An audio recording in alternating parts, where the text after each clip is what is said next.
Граѓаните кои по примена втора доза од кинескиот производител Sinopharm нема да развијат антитела би требало да примат и трета вакцина, но од различен производител, смета микробиологот Никола Пановски.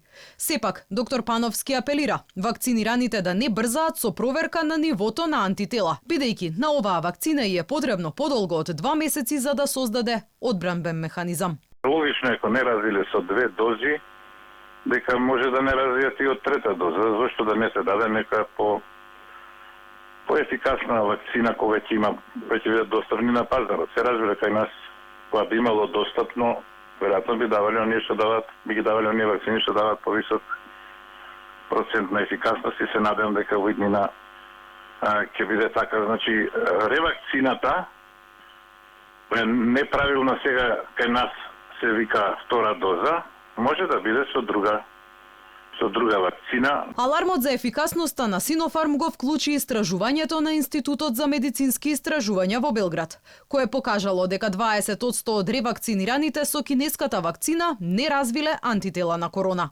Според институтот, тоа биле претежно граѓани на над 70 годишна возраст, кои се во најризичната категорија. Професорот Пановски смирува, овие бројки вели се совпаѓаат со податоците на производителот дека кинеската вакцина создава заштита кај близу 80% од имунизираните.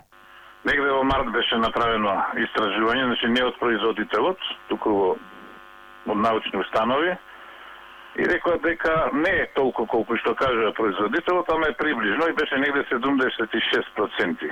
Различно во различни земји. Така да тоа е негде 80% ефикасно, што дури во Србија и повеќе од колку 76%. Приближно тоа што си беше и што се очекуваше од таа вакцина, која за жал е толку ефикасна колку што е, прилично скапа колку што знам. Токму кинеската вакцина е онаа која предизвика најголем интерес за имунизација кај повозрастните граѓани.